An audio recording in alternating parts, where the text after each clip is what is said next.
Pozdrav svim ljubiteljima pčela. Evo, danas sam malo u pčelinjaku. Došao sam čisto da obiđem pčela i da vidim kakva je situacija. I da vidim da li je sve u redu. Evo, pčele su tu. Evo, druga, treća. Danas obavljaju pročisni let. Iz prostog razloga što je lep dan. Koriste priliku. I tako da situacija deluje u redu. Evo ova, baš onako, baš lepo izlazi. Evo, to je lepo snimiti ovako, da se vidi. Znači, ovo je pročisni let.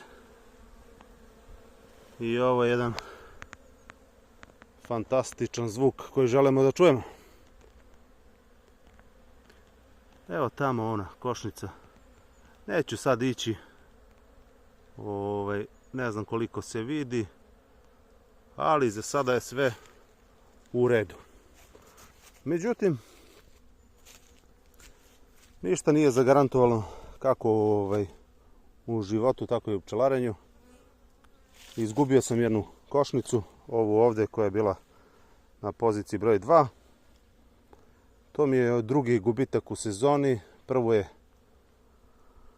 odnelo, da kažem, krečno leglo. Šta se desilo s ovom košnicom, opet tu ne mogu da budem ništa 100% siguran. Znam samo da nije uginula od hrane, bez hrane, jer je bila dobrano sa zalihama, znači 10 do 12 kg hrane, polena, tako da je i klube bilo baš u onom delu gde je, da kažem, dobro pozicionirana hrana, tako da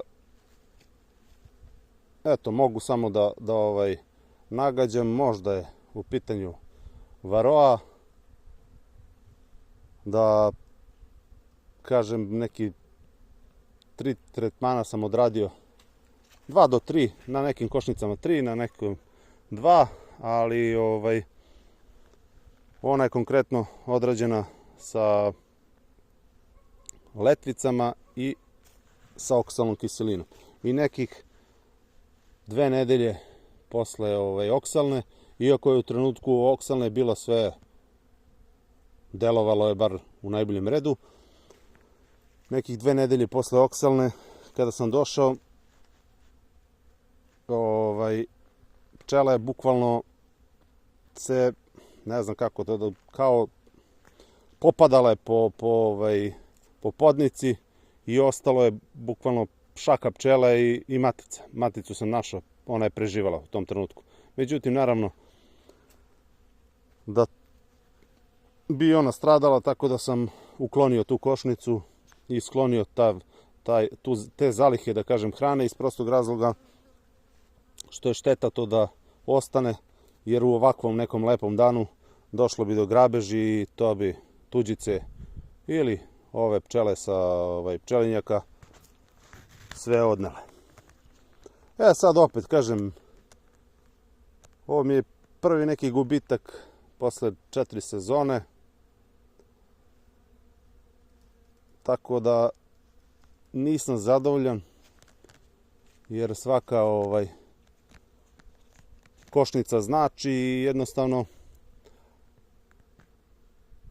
više, da kažem, emocionalno me gubitak pogodi nego što je to neka računica u novcu. Ali dobro, šta je, tu je. To je opet krivica pčelara, tako da i ja preuzimam odgovornost za to. Pretpostavljam da i mnogi drugi imaju gubitke, ali to se možda i krije. Ali jednostavno ja ne želim to da krijem iz prostog razloga, opet ponavljam, to je moja greška. Da li je moglo bolje? Vjerojatno da da, ali kažem, što se mene tiče, ja sam odradio i tretmane na vreme, hrane u izobilju, znači nije ostala bez hrane. Vidio sam malo tragova nozemoze, nozeme, kako god, nije bog zna šta, bilo je možda nekih 15-20 kapljica da sam video. Pričam na svim ramovima, pošto sam posle to, da kažem, posle sklanjanja te košnice očistio ramove malo od pčela. Nije mnogo bilo mrtve pčele na ramovima, možda 15-20. Uglavnom sve su pale, da kažem, na podnicu. I za divno čudo, matica je ostala, znači tako da, ali šta da se radi, jednostavno one su valjda nju branile do, što se kaže, do zadnje pčele. Ali eto, šta je tu je, sekiracije nema. Sad što sam još hteo nešto da pokažem, recimo ova ovde košnica, ona je ovako, reći ću, dobra, nema tu šta, ali kod nje mi se ne sviđa. Ne sviđa mi se iz prostog razloga što malo lošije čisti. Sad, pokušat ću ja to da snimim malo odozdo. Ja tu neću vidjeti šta kako, ali samo da uzmem, da otvorim ovu podnicu. Uzet ću samo nož pčelarski. I evo, to želim da snimim. Šta se meni ovdje ne sviđa. Sad ćemo da vidimo. Znači, evo, kod ozdo, ne znam koliko će se vidjeti, ali ja ću to da probam da snimim.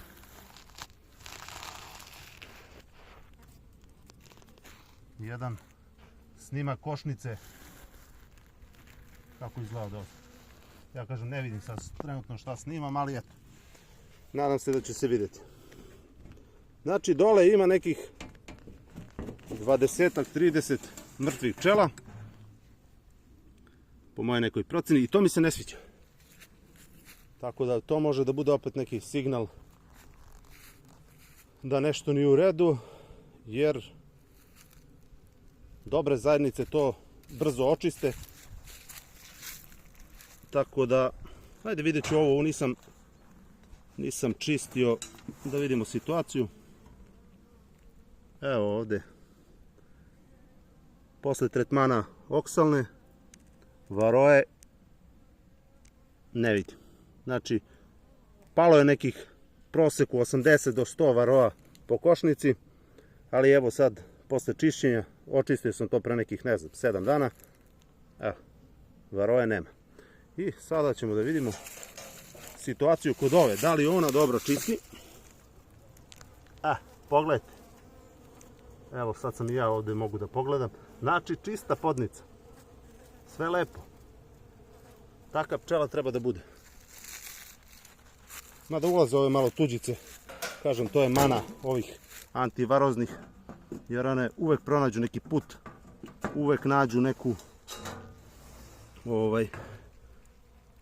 neki prolaz i jednostavno uđu u košnicu. Tako da kasnije obično tu i strade jer ne znaju da izađu.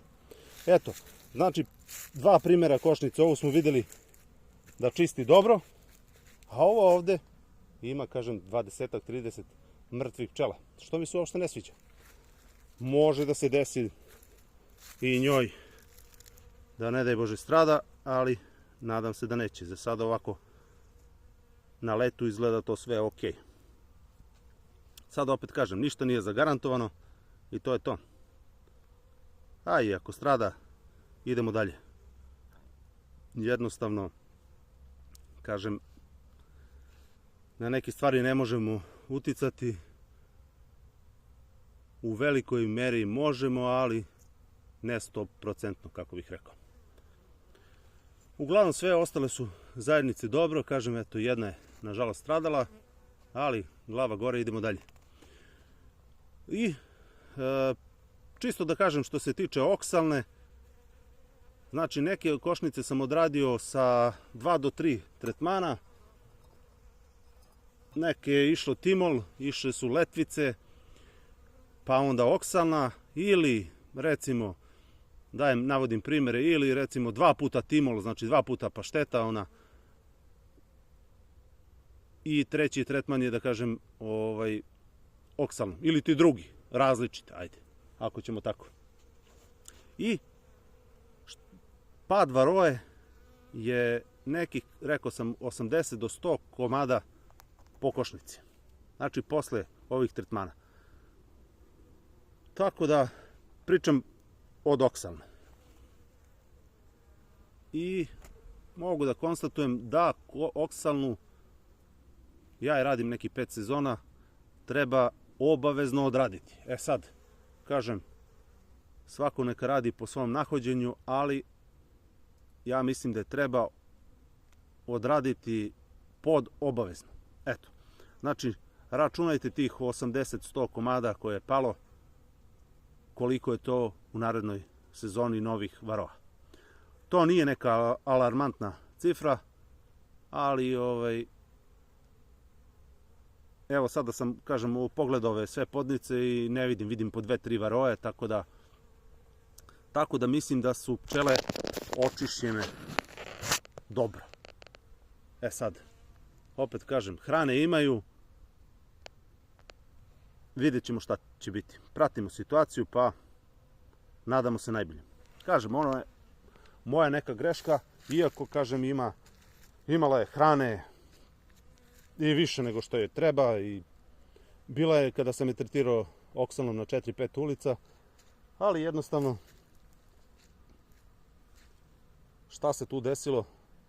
Da li je varoa, da li je nozema malo, ili kombinacije jedno i drugo, ne mogu da budem 100% siguran, uglavnom stradala je. Eto, to je to, kolege, za danas. Malo uživancije na pčelinjaku. Pozdrav i mendo.